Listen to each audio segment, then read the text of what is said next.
une sémence. Pour qu'elle pousse, elle doit d'abord pourrir. Remarquez la vie de David. La pourriture de David en tant que sémence, c'était les difficultés qu'il a subies dans sa jeunesse. Alléluia. Amen. Tu comprendras que Dieu est une sémence. Remarquez Joseph. Il n'est pas sorti d'une famille aisée. Il n'est pas sorti d'une famille de riches. Mais Dieu l'a pris en tant que sémence. Dieu l'a sémé. Il a souffert. C'est une façon de dire que la sémence a pourri. Travers de lui, l'histoire de sa famille. Tous tels que nous sommes là, nous sommes des sémences au sein de nos familles. Je ne veux pas parler de chant en tant que famille.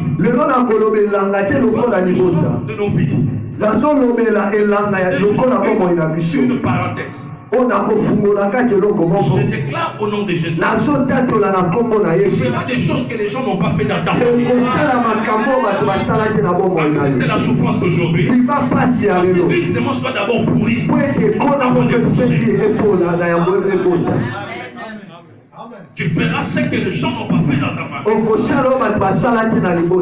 importe le temps que cela va prendre. Alléluia. Amen. Acclamons le Seigneur.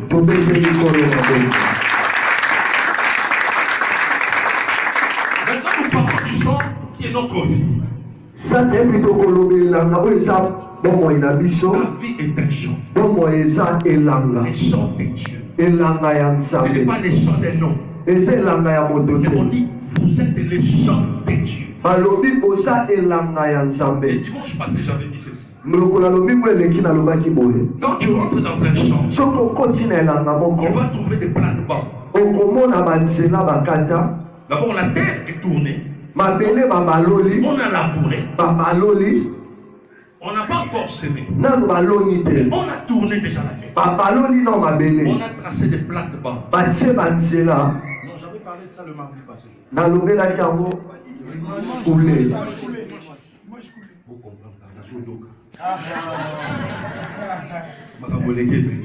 Amen. Alléluia. Amen. Il arrive deux fois, j'oublie la voiture là où j'avais parlé. Amen. Voilà, vous allez trouver des plates-bandes. Pourquoi on met des plates-bandes? C'est pour que le piéton ne puisse pas rentrer dans les champs où la terre qu'on a déjà tournée. Les plates-bandes, c'est quoi? Si tu reconnais que ta vie est un champ, tu dois tracer de petits chemins où les gens vont passer. Tout le monde ne peut jamais passer dans ta vie comme il veut. La valeur d'un champ, c'est lorsqu'on sait la détenir. Tu n'as pas de semences. Frère, tu peux manquer de papier. Tu peux être célibataire. Cela ne doit pas permettre aux gens de marcher dans ta vie comme ils veulent. Une certaine vérité est que dans ta vie, tu reconnais que c'est un champ. Mets des plates-bandes. Il y a des choses que tu vas dire aux gens que tu ne peux pas dire. Et ne permettre à personne de te piétiner maintenant. Nous vivons dans un monde où les gens veulent dominer sur les autres. C'est ce que l'Ecclésiaste dit. Il fut un malheur sur la terre. L'homme veut dominer son semblable. Alléluia. Est-ce que vous comprenez ce que je dis? Nous vivons dans un monde où si tu ne te donnes pas de la valeur, n'attends pas que les gens te donnent la valeur. À un certain moment, accepte que les gens te prennent pour un orgueilleux. Ce n'est pas de l'orgueil. Tu reconnais que tu es un champ. Les champs de Dieu. La Bible dit ceci. Vous êtes les temples de Dieu. Si quelqu'un détruit les temples de Dieu, Dieu les détruira. Cela veut dire quoi? Si toi-même tu détruis ta vie, tu ne rentreras pas au ciel.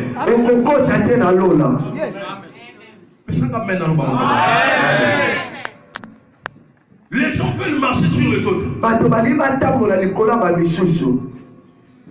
Les gens veulent rabaisser les autres. Certaines personnes viennent dans ta vie que pour dire tes faiblesses, tes défauts. C'est pour te rabaisser. C'est une façon pour eux de marcher sur les champs. Si quelqu'un commence à marcher aujourd'hui sur toi, il marchera sur toi. Reconnais la valeur de ta vie. La Bible dit nous sommes les champs de Dieu. Accepte que les gens te prennent pour un orgueilleux. Malgré tu n'as rien. Préserve les champs de Dieu qui Alléluia. Amen. Pourquoi? Si tu sais préserver les champs, et Dieu la vie que tu as, l'Éternel trouve que tu donnes de l'importance au champ que tu es, et il viendra s'aimer. Amen. Dans la vie, tu verrais, non? On ne les respecte pas. Dieu ne le bénit pas. Il part dans la médiocrité sur médiocrité. La Bible dit Dieu ne gaspille pas les bénédictions. Si tu ne sais pas tracer les plates-bandes, le champ que tu es, tu es en train de marcher, tu ne gaspilles pas les bénédictions. Là où les gens qui disent les gens, Dieu ne s'aime pas. Mais ça va maintenant. Ma soeur, si tu veux que l'Éternel te donne un main, trace les plates-bandes aux hommes qui viennent passer dans ta vie.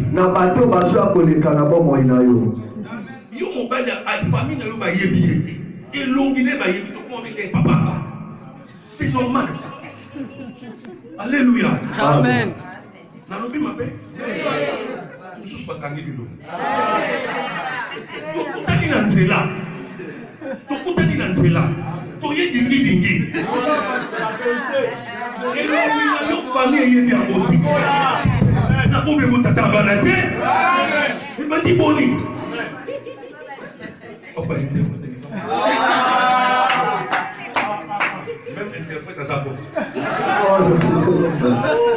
Alléluia. Amen. Ça fait rire, mais c'est de vérité. Il y a une fois Dieu ne sait pas s'aimer dans nos vies.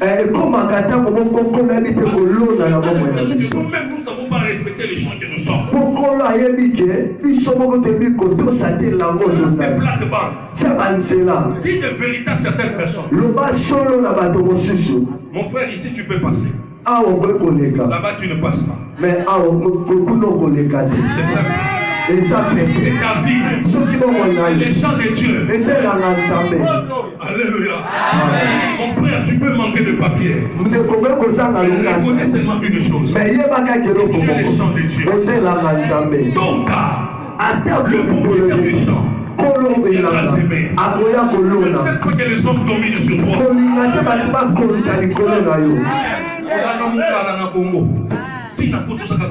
C'était la personne qu'on a envoyée au Congo jusqu'à l'Europe, on t'envoie toujours.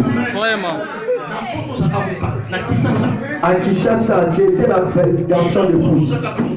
Et jusqu'aujourd'hui, c'est le même.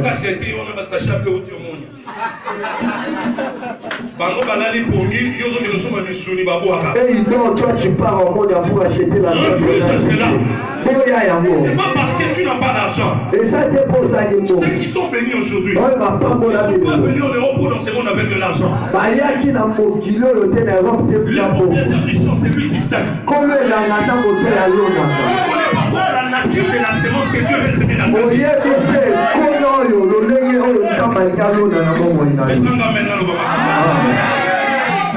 Tu ne connais pas encore la nature de la sémence. Joseph n'avait pas su qu'un jour il serait gouverneur. J'aimerais qu'on lise un passage. 1 Corinthiens chapitre 3. 1 Corinthiens 3. On va lire le verset, on commence à partir du verset 6. 1 Corinthiens chapitre 3, verset 6. 1 Corinthiens 3, 6.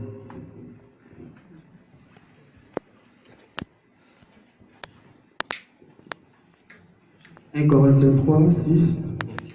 J'ai lu la parole du Seigneur. Amen. Je plantais, Apollos a arrosé, mais Dieu a fait croître. En sorte que n'est celui qui plante quelque chose, ni celui qui arrose, mais Dieu fait croître. Celui qui plante et celui qui arrose sont égaux, et chacun recevra sa propre récompense selon son propre travail. N'est-ce? Car nous sommes ouvriers avec Dieu, vous êtes le champ de Dieu, l'édifice de Dieu. Amen. Amen. Ici, l'apôtre Paul parle de quelque chose de très important. Nous lisons cela souvent, mais nous ne savons pas attacher beaucoup plus d'importance à ça.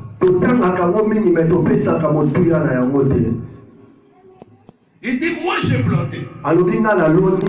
Apollos a arrosé. Mais c'est Dieu qui fait croître. Il nous livre un mystère ici. Le secret de la main de l'homme et le secret de la main de l'Éternel. Il dit, moi j'ai planté. Apollos a arrosé. Ça c'est la main de l'homme. C'était une façon de dire. Et la main de l'homme a des limites. La main de l'homme peut commencer un travail. Mais cela ne veut pas dire que cette main finira le travail. Parce qu'en bas de ce passage, il dit qui est Apollos, qui est Paul. Il y a une façon de dire qu'ils ne sont rien. C'est vrai, ils ont fait un travail. Mais c'est un travail avec des limites. Alléluia. Mais c'est lui qui accomplit tout le travail. Et qui fait croître. Et donne des résultats qu'on attendait. C'est l'Éternel. La main de l'Éternel, la main de l'homme peut te soutenir aujourd'hui. Mais demain, il te dira des sacrifices qu'elle avait fait pour te soutenir. Quand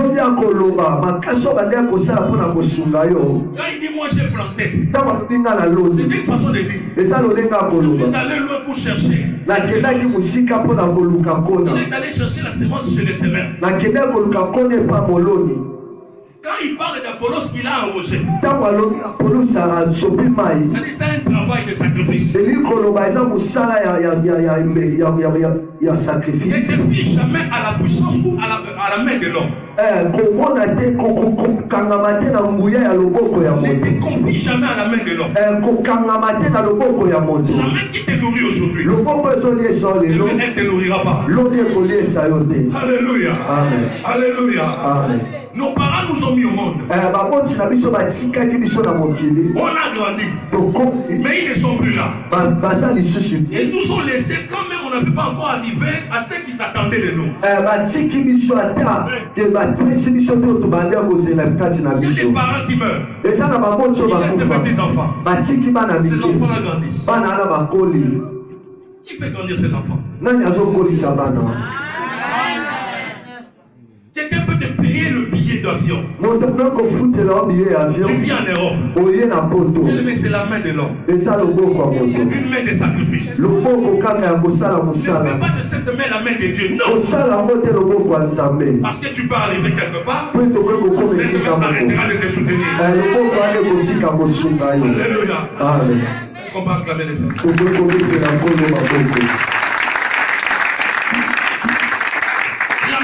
C'est les sacrifices. Mais avec des limites. Ne te fie jamais à la puissance de la main de l'homme. été nourri comme il faut aujourd'hui. C'est une main qui a des limites. Une main qui s'est plantée là où on peut planter. Là où on ne peut pas planter, cette main ne plantera pas. Une main avant d'agir ou avant de travailler doit d'abord regarder tous les paramètres. Alléluia. Amen. Paul a dit des choses très mystérieuses. Une main qui regarde d'abord le paramètre.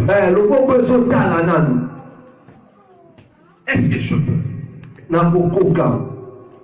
Est-ce que la personne que je veux aider répond à mes attentes? Nous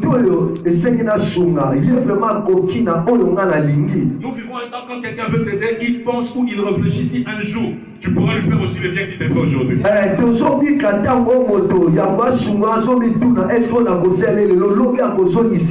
Beaucoup de gens sont venus en Europe avec une parole de leur famille. Avec une parole de leur famille. Va là-bas, comme ça quand tu seras bien, tu vas nous bénir ici. Tu vas nous sortir de cette crise. Le jour où tu n'arrives pas à faire, à respecter cette parole, parole de malédiction vont te suivre. Alléluia. Amen. La main de l'homme. Oui, c'est une main de sacrifice. C'est une main de limite. Alléluia. Amen. Ceux qui te soutiennent aujourd'hui, c'est bien. Mais un bon jour, ils vont arrêter. Ils diront qu'ils sont fatigués. Et si tu veux répliquer quelque chose qui dit, on a souffert pour toi, tu oses parler. Un frère, son oncle lui a dit, ose seulement d'ajouter un mot, je t'ai maudit. Parce que c'est moi qui t'ai payé les études. C'est moi qui ai fait cela. Des sacrifices. Et une main de limite. Ne te confie jamais à une telle main. La main qui t'a soutenu hier, si aujourd'hui n'arrive plus à te soutenir, au travers de cet enseignement, bon, la mission de cette main a pris fin. Après le travail que fait la main d'un homme, il y a le travail que fait la main de l'Éternel. Amen. Je suis en train de parler à quelqu'un. La main qui t'avait joué. Si aujourd'hui n'arrive pas à t'aider, comprends que son travail est fini. Il faut forcer. Ne force pas. Parce que quand on force, on tombe dans les pièges du diable. Quand on force, on piège à Satan. Tu te fâches contre cette main. Tu commences à critiquer cette main. Tu parles aux gens comment ton frère et mon frère était méchant. Tu parles aux méchants, ils t'ont abandonné. Ceux qui n'étaient pas censés comprendre ou connaître l'histoire de ta famille vont vite la comprendre. Ma tante là, elle m'a aidé, je suis venu ici, mais elle est méchante. Je répète, ta famille est un champ. C'est toi qui es destiné à donner de la valeur à ta famille. Si tu parles de ta famille à tout le monde, je suis en train de rabaisser ta famille. Il y a des choses que toi, c'est que tu as le monopole de le dire.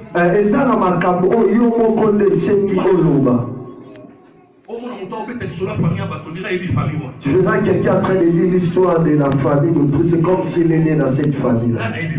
Moi, je le connais. Dans cette avenue, moi je suis à gauche et à droite. Ils vendent la presse. Ils vendent la presse.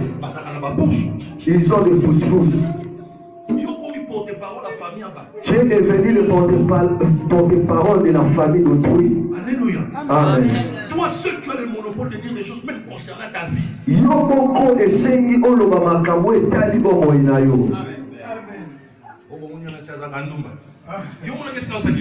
Toi, tu l'as vu en train de faire la prostitution. Alléluia. Amen. Est-ce que vous comprenez? Il y a des choses que tu ne peux pas permettre aux gens de dire à ta place. Mais quand les gens commencent à dire des vérités que toi-même tu as dit, ah, c'est de ta faute.